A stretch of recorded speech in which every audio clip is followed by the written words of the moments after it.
பாலம் பழனிசாமி தெரியல உங்களுக்கு? பாலம் பழனிசாமி நம்ம honourable chief minister of Tamil Nadu. அவருக்கு புது பேர் வந்து பாலம் பழனிசாமி. வீட்டில் இருந்தே பாலத்துக்கு போகிறதுக்கு எப்படி கட்டுறதுன்னு இப்போ முயற்சி பண்ணிகிட்டு இருக்காரு. சேலம் பூரா பாலம் தான். அவர் வீட்டில் இருந்து பாலத்தில் அட்டாச் பண்ணுறது எப்படின்னு ஒரு ஐடியா பண்ணாலும் பண்ணுவார். அவர் பாலம்னா கமிஷன் வரும். அதனால் பாலம் பழனிசாமி அவர்கள் கொலை வழக்கில் ஈடுபட்டிருக்கலாம்னு சொல்லி சாமுவேல் டெகல்காவினுடைய முன்னாள் ஆசிரியர் கொடுத்த ஸ்டேட்மெண்ட்லாம் உங்களுக்கு தெரியும். அதில் ஒன்றே ஒன்று இப்போ என்ன நினைவுபடுத்த விரும்புகிறேன்னு கேட்டிங்கன்னா, அங்கே கோவை சட்டமன்ற உறுப்பினர் ஆறுகுட்டி அதிலே விசாரிக்கப்பட்டார். இது ஊடகங்களுக்கு தெரியும், மற்றவர்களுக்கும் தெரியும். அவரை கிட்டத்தட்ட ரொம்ப டீப்பாக விசாரணை செய்தார்கள். நான் நினைக்கிறேன் முரளி ரம்பான்ற எஸ்பி தான் விசாரணை பண்ணியிருக்கணும்னு நினைக்கிறேன். அப்போது அது நெசசரி அந்த என்கொயரி. அதில் தான் என்கொயரி பண்ணி அவருக்கு என்ன சம்பந்தன்றது தெரிஞ்சுக்கிறதுக்காக ஏகப்பட்ட விசாரணைகள் நடந்தது.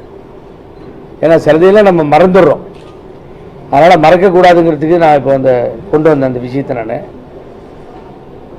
அப்படி நடந்த விசாரணையில் அவர் என்னெல்லாம் சொன்னார், அவருக்கும் அந்த டிரைவருக்கும் எந்த விதத்தில் சம்பந்தம், அந்த விசாரணை முடிந்ததும் இவர் நம்ம பாலம் பழனிசாமி எடப்பாடி பழனிசாமியை ஏன் வந்து அவசரமாக ஆறுகுட்டி சட்டமன்ற உறுப்பினர் சந்தித்தார்.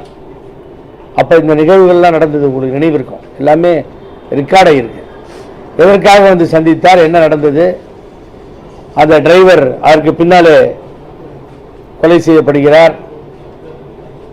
சயன் அவரும் குடும்பத்தாரோடு கொலை செய்யப்படுகிறார். இது தொடர் கொலையாக ஒரு மர்ம தேசமாக போய்கொண்டிருந்தது. அதில் தான் ஆறுகுட்டியை கூட்டு விசாரிக்கிறாங்க. அப்புறம் அவர் பழனிசாமி வந்து பார்க்குறாரு. சீஃப் மினிஸ்டர் ஆஃப் தமிழ்நாடு அப்படிங்கிறதால இந்த போலீஸ் அதிகாரிகளால் விசாரிக்க முடியல.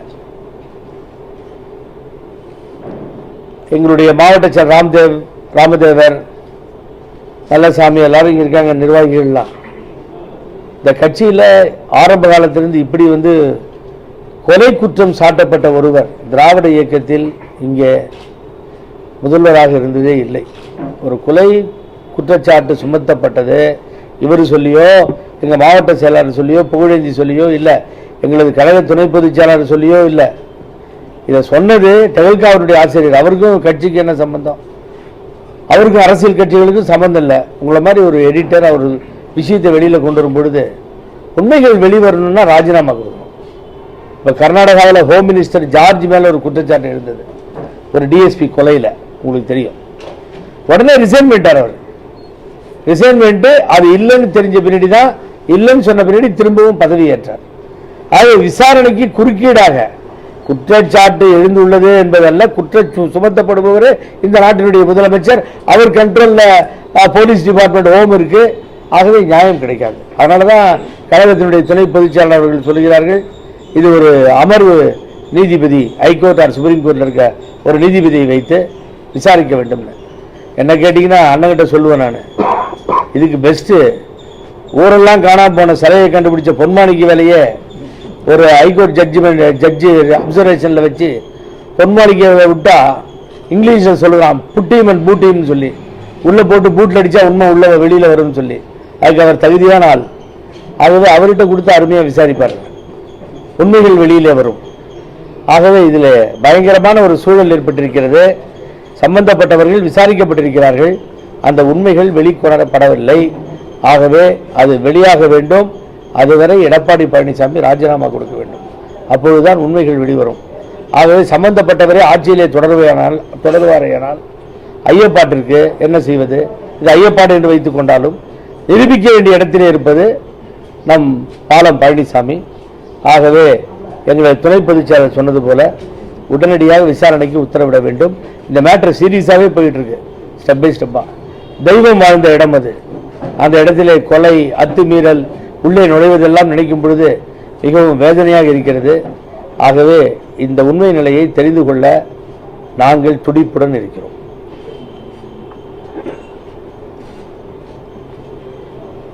நீதிமன்ற உத்தரவு மீறி தொடர்ந்து பெங்களூர் சிறையில் வந்து ஏ கிளாஸாக முடிஞ்சிருக்காங்களா? சார் இது முழுமையாக தெரிஞ்சவன்ற முறையில் நான் தான். ஏன்னா சின்னமாக நான் தான் சரண்டர் பண்ணேன் சார். அதில் வந்து Karnataka prison rule of regulations சிறைச்சாலை விதிகளில் பார்த்தீங்கன்னா நம்பர் 1 பிரிசனர், நம்பர் 2 பிரிசனர் அப்படின்னு 2 இருக்கு. நீங்கள் நம்ம இங்கே என்ன சொல்லுவோம், ஃபர்ஸ்ட் கிளாஸ்ன்னு சொல்லுவோம். அந்த ஃபர்ஸ்ட் கிளாஸுக்கு எலிஜிபிலிட்டியே இருக்கு அவங்களுக்கு. ஆரம்பத்திலிருந்து நான் அடிச்சுக்கிறேன், அந்த ஃபர்ஸ்ட் கிளாஸ் வாங்குறதுக்கு எலிஜிபிலிட்டி சின்னமாவுக்கு இருக்கு. அது வாங்கினா என்ன ஸ்பெசிலிட்டிஸ் ப்ரொவிஷன் கிடைக்குன்னு கேட்டிங்கன்னா, ஒருத்தரை குக்கை உள்ளே போட்டுக்கலாம், ஒரு சமையல்காரங்களை உள்ளே வச்சுக்கலாம், ஒரு துணைக்கு ஒரு ஆளை வச்சுக்கலாம். நான் சொல்லி பார்த்துட்டேன், அவங்க கேட்கவே இல்லை. அதில் என்ன டாக்குமெண்ட் கோர்ட் என்ன டைரக்ஷன் கொடுத்துருக்குன்னு கேட்டிங்கன்னா, பிரிசன் அதிகாரிகளுக்கே விட்டுடுச்சு. அவங்களுக்கு அந்த எலிஜிபிலிட்டி இருந்ததுன்னா, அவங்க வந்து இன்கம் டேக்ஸ் அசஸியாக இருந்து எலிஜிபிலிட்டி இருந்ததுன்னா, நீங்கள் கொடுக்கறதும் கொடுக்காம போகிறதும் உங்களுக்கு சேர்ந்ததுன்னு சொல்லி ஒரு ஆர்டரை பாஸ் பண்ணியிருக்காங்க. ஆர்டர் காப்பியை நான் வச்சுருக்கேன், உங்களுக்கு தரேன். ஆர்டர் காப்பி இருக்குது. ஆனால் அதுக்கு பின்னாடி நான் இப்போ சிறையிலே அவங்களை கேட்டேன், தயவு செஞ்சு எனக்கு வந்து இன்கம் டேக்ஸ் அசஸ்மெண்ட் காப்பி வேணும்னு சொல்லி. சொந்தக்காரங்க வராங்க போகிறாங்க பார்க்குறாங்க. நான் கேட்டு என்னால் முடியல, விட்டேன் நான். அவங்களும் என்ன நினைக்கிறாங்கன்னா, ஏதோ ஸ்பெசிலிட்டிஸோடு இருந்தோம் அப்படிங்கிறது கெட்ட பேர் வேணான்னு சொல்லி பல சொல்லவன்னா தொந்தரவுகளை சந்தித்து கொண்டிருக்கிறார். அவங்களால அவங்கன்றதால அங்கே தாக்கு பிடிச்சிருக்காங்க. இதுதாங்க உண்மை. அதை போய் இந்த அம்மா ரூபா அரசியல் பண்ணுதாங்க. இந்த ரூபான்னு ஒரு டிஐஜி, அது வந்து மிஸ் ரூபான்னு பேர், தாவன்கரை மிஸ். அது இந்த அம்மாவுக்கு வந்து சின்னம்மா பேரை சொன்னதால இந்தியா பூரா பாப்புலர் ஆயிடுச்சு. வரும்பொழுது கூட இந்தியா டுடேவில் கேள்வி கேட்டு நான் பதில் சொல்லிட்டு வந்தேன். ஸோ யார் பேரை சொன்னால் பாப்புலாரிட்டி வரும்னு சொல்லி முடிவு பண்ணி இந்த ஒரு போலீஸ் அதிகாரியே இருக்க அம்மா அனாவசியமாக ஒரு கவர்மெண்ட் சர்வீஸில் இருக்கவங்க தேவையில்லாமல் இந்த பிரச்சனையை கிளறி, அவங்க ஏன் கிளறினாங்கன்னு கேட்டிங்கன்னா, ரிட்டையர்டான முன்னாள் டிஜிபி சத்யநாராயண ராவ் 2 மெமோ கொடுத்துருக்காரு இந்த அம்மாவுக்கு. ஒரு மெமோ அவங்க உத்தரவை கேட்காம பிரிசன் உள்ளார போனாங்க, அந்த தேதியில் ஹோம் மினிஸ்டர் மீட்டிங் அட்டன் பண்ணலன்னு ஒரு மெமோவும், இன்னொரு மெமோ இந்த மொபைல் வச்சுட்டு விளையாடி சாட் பண்ணி விளையாட்டு இருந்திருக்கு. ஏகப்பட்ட படத்தை போடுறது, அது அனுப்புறது, இது அனுப்புறது, சின்ன பசங்க மாதிரி எல்லாம் பண்ணிட்டு இருந்திருக்கு. அது மாதிரி நீங்கள் ஒழுங்கீனமாக நடந்துக்கிறீங்கன்னு ஒரு மெமோவும் கொடுத்துருக்கு. அவர் கொடுக்கும் பொழுது இந்த 1 மாதம் தான் ரிட்டையர்மெண்ட்டுக்கு இருக்குது சத்யநாராயண ராவ். ஆகவே அதை டைவெர்ட் பண்ணுறதுக்கு தான் இந்த லேடி தேவையில்லாமல் இவங்க பேரை சொல்லி பிரச்சனையை உண்டு பண்ணி இதுதான் இப்போ போய்கிட்டு இருக்கு சார். இந்த ட்ரெஸ் போட்டு வராங்க, நீங்கள் பார்த்துருப்பீங்க டிவியில், அந்த சுடிதார் மாதிரி பாவம் அந்த ட்ரெஸ்ஸை சாதாரண ட்ரெஸ்ஸை போட்டு வராங்க. இன்னைக்கு தெளிவுபடுத்த விரும்புகிற ப்ரெஸ்ஸுக்கு மீண்டும் நான் அந்த பிரிசன் ரூலில் சிம்பிள் இம்ப்ரீஸ்மெண்ட், ரெகுலர் இம்ப்ரீஸ்மெண்ட், சிம்பிள் இம்ப்ரீஸ்மெண்ட் 2 கடுமையான தண்டனை, சாதாரண தண்டனை. உச்சநீதிமன்றம் வழங்கியிருக்கின்ற சிம்பிள் இம்ப்ரீஸ்மெண்ட்டுக்கு சொந்த ட்ரெஸ்ஸை உள்ளே போட்டுக்கலாம். அதை தான் வந்து அவங்க சொந்த ட்ரெஸ்ஸை உள்ளே போடுறாங்க.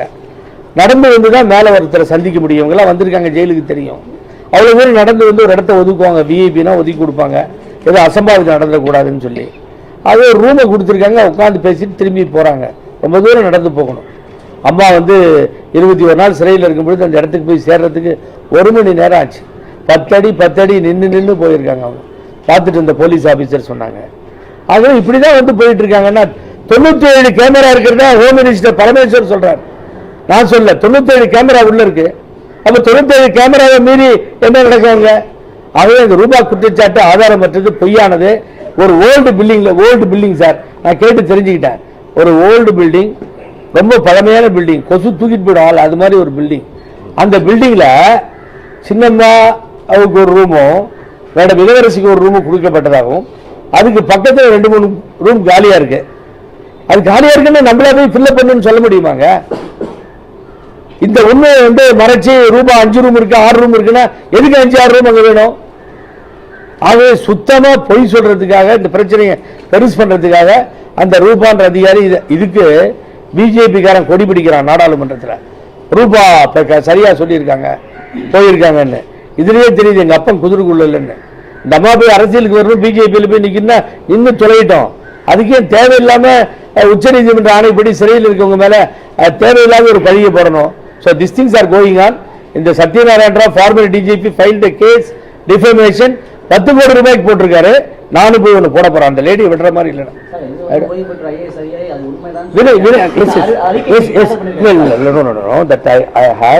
அந்த இந்தியா டுடே டிவியில் பார்த்தீங்கன்னா இறங்கி வரேன். ராம்தேவரும் நல்ல சாமியும் நம்ம மாவட்ட கழகத்தில் வெயிட் பண்ணுறாங்களே, நான் அந்த வெயிட் மதுரை நான் வரேன்.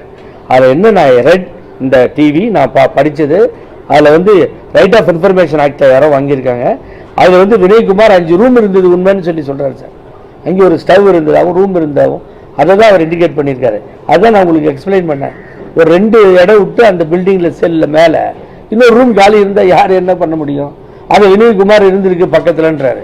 ஸோ சின்னமாக நான் ஆரம்பத்திலிருந்து நான் பல ஃபெசிலிட்டிஸ் ஒரு நாள் உங்களுக்கு ப்ரெஸ்ஸுக்கு நான் இன்றைக்கி ஓப்பனாகவே சொல்கிறேன்.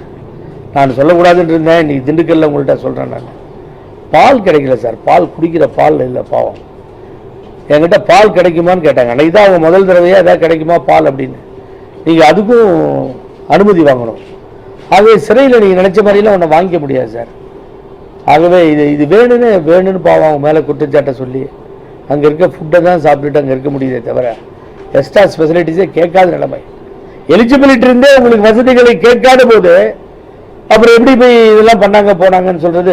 அத்தனை சிறை அதிகாரிகளும் மாற்றப்பட்டிருக்காங்க, இந்த ரூபாவையும் சேர்த்து எல்லாரும் டிரான்ஸ்ஃபர். அப்புறம் அப்படி அப்போ விசாரிச்சது தான் ஓய்வு பெற்ற ஐஏஎஸ் வினய்குமார் சொல்லியிருக்காரு. I want to go through the document. அதை பார்க்கும்போது தெரியும்.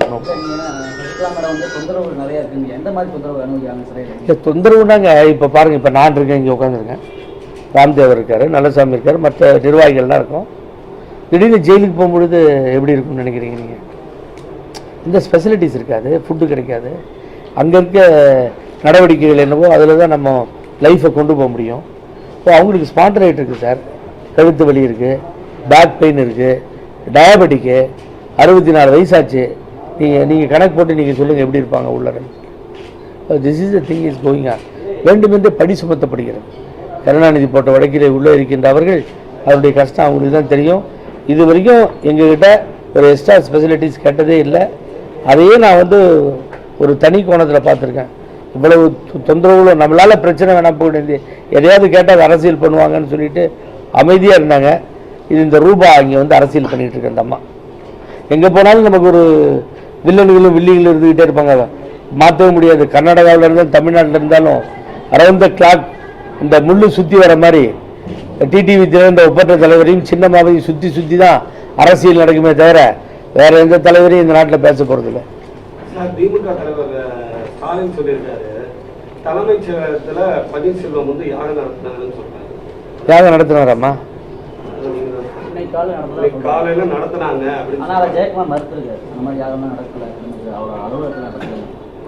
அது இவருக்கு ஸ்டாலினுக்கு விஷயம் தெரியாது சார். அது குழந்தை பிறந்திருக்கு ஜெயக்குமாருக்கு. அந்த குழந்தை பிறந்த பின்னாடி தான் 2-3 கேஸ் சக்ஸஸ் ஆகிருக்கு. அந்த குழந்தைக்கு ஏதாவது யாகம் நடத்திருப்பானுங்க உள்ளார, அது தெரியாமல் சொல்லிட்டு இருக்கிறாரு. அதனால தான் இந்த ஆள் வந்து மறுக்கிறார். ஜெயக்குமார் குழந்தைக்கு பேர் ஈடு வச்சிருப்பாங்க மேலே. இது வரைக்கும் சொன்ன குற்றச்சாட்டு கேஸே போட மாட்டேங்கிறார் ஜெயக்குமார். அதனால என்ன பண்ணுறது? அந்த ஜெயக்குமார் குழந்தை விஷயமா இருக்கும். புதிய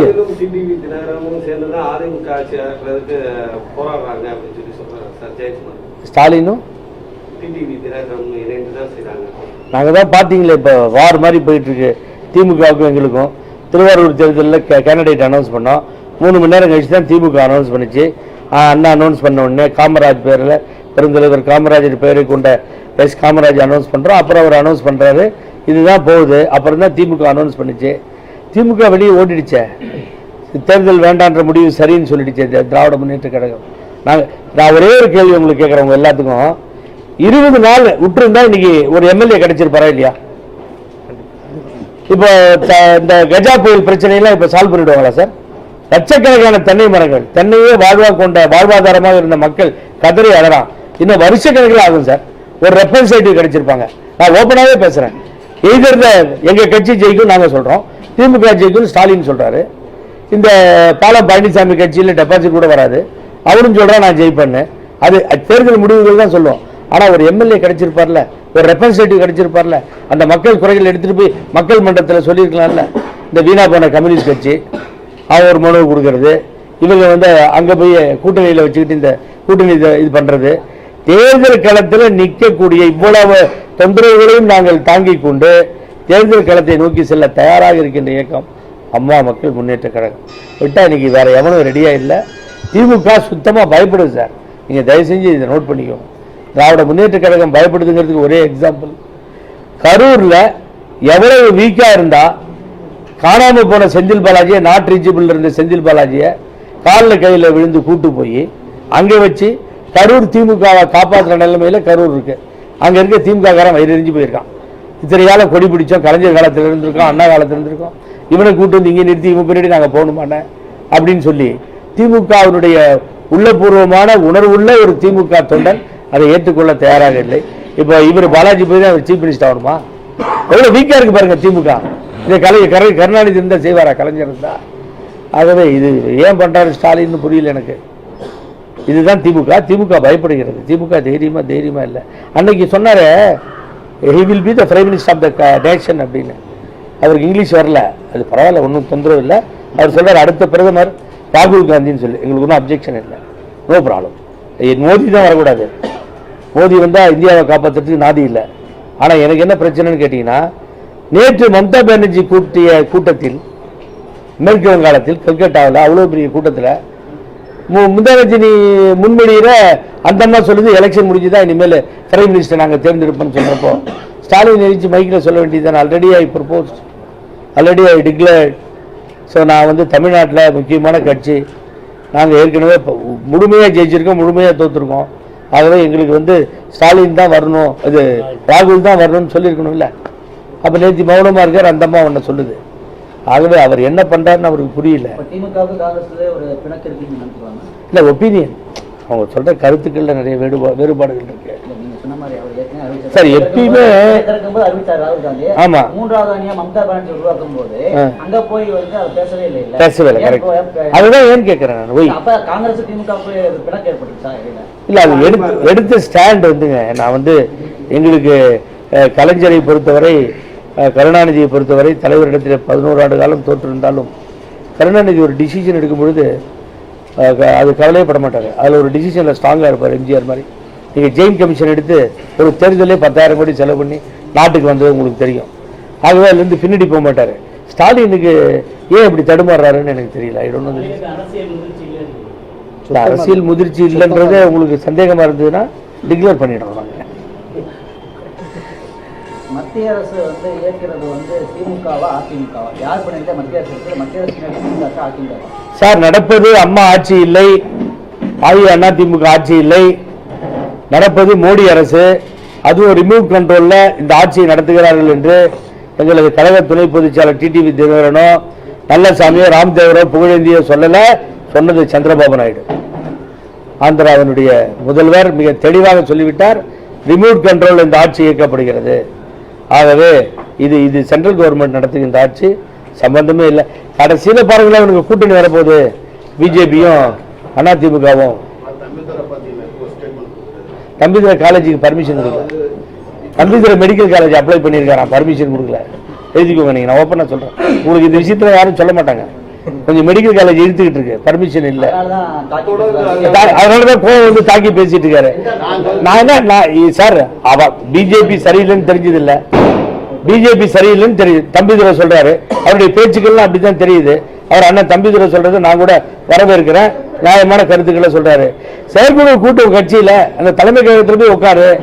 இந்த பக்கம் பாலம் பழனிசாமியும் அந்த பக்கம் போட்டு வைத்த யூதாஸ் பன்னீர்செல்வத்தையும் 2 பேத்தையும் வச்சுக்கிட்டு பிஜேபிக்கு ஆதரவு கிடையாதுன்னு சொல்லு. அவங்க ஒன்று பேசுறாங்க, இவர் ஒன்று பேசுறாரு. சொல்லுங்க பாக்குறேன். பாலம் பழனிசாமிய பிஜேபியோட கூட்டணி இல்ல, மோடிக்கு எங்களுக்கும் தொடர்பு இல்லை அப்படின்னு தைரியம் தான் சொல்லுங்க. கொலைகேசில உள்ள போயிடுவார் சார், சும்மா இருப்பான் வாங்கிருந்து. நீங்க இவரை தூக்கி சிபிஐ கையில் கொடுத்து தூக்குறா அப்படின்னா முடிஞ்சு போச்சு கதை. இங்கதான் நம்பர் கவுண்டிங்ல கம்மியா இருக்கு. ஒரு கவர்மெண்ட் நடக்குதுன்னா சென்ட்ரல் கவர்மெண்ட் தான் நடக்குது. என்ன வேணாலும் நடக்கும். நீங்க பிஜேபிக்கு ஜாலரா அடிக்கலன்னா பழனிசாமி 3 மணி நேரம் கூட தமிழ்நாட்டில் அரசியல் பண்ண முடியாது, ஜெயிலுக்கு தான் போகணும்.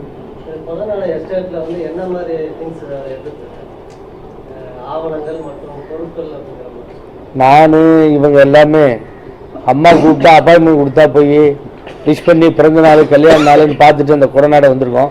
எனக்கு ஒரு ஆப்பர்ச்சுனிட்டி கிடைச்சது. கேஸ் விஷயமா எங்ககிட்ட ஒரு வண்டு முருகன் ஒரு ஆள் இருந்தான், நவநீத கிருஷ்ணன் வக்கீல்.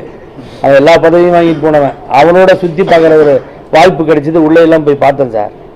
அங்கே வேணுனே சம்திங் ராங் சார். அது புரியவே மாட்டேங்குது. எனக்கும் புரியல, அண்ணனுக்கும் புரியல, டிடிவிக்கும் சின்னம்மாவுக்கே புரியல. பாவம் என்ன நடக்குதுன்னு தெரியல. ஏன் உள்ளே போனானுங்க, ஏன் பண்ணாங்க அப்படிங்கிறது. அது முழு விசாரணை வரும்பொழுது முடியும் பொழுது தெரிஞ்சது.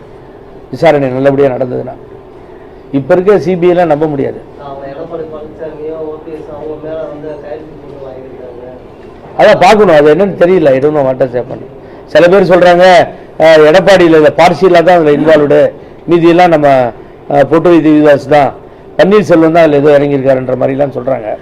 எல்லாமே ஒரு இது தானே போகுது, சந்தேக யுவது. நான்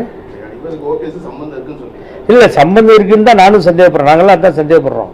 இவனுங்க உத்தம புத்திரனுங்க இல்லையா சார், தரையிலேயே நீந்தி காலவாரி கவுத்தவனுங்க தானே இவனுங்க, துரோகிகள் தானே, எது வேணாலும் பண்ணுவானுங்க சார். நாட்டில் ஆட்சிக்காக கொலை பண்ணுற நிலைமை வந்து அதையும் பண்ணுவானுங்க. எல்லாத்துக்கும் ரெடியாக இருக்கக்கூடிய நல்ல மனிதர்கள்.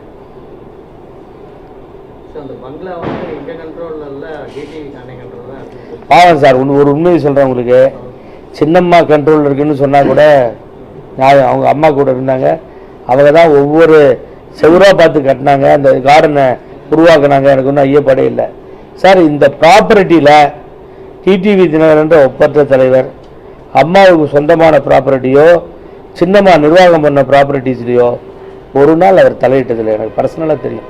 ஓஎஸ் கடனில் வந்து அந்த பொண்ணு ஒன்று வந்துச்சு பாருங்கள், அந்த ஆட்டோக்காரனை கூட்டு வந்து கல்யாணம் பண்ணிட்டு தீபா, அது நின்று ஒரு நாள் சத்தம் போடும்போது லைனில் வந்தார்.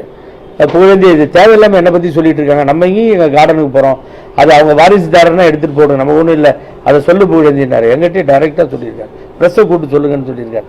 ஆகவே அந்த சொத்து விஷயத்துக்குலாம் அவர் போகிறதே இல்லைங்க, அதில் தலையிடுறதும் இல்லை, அங்கே என்ன இருக்குன்னு தெரியவும் தெரியாது. பாவம், சும்மா சொல்லக்கூடாது. டன் பசி சாப்பாட்டுக்கு போகலாம்.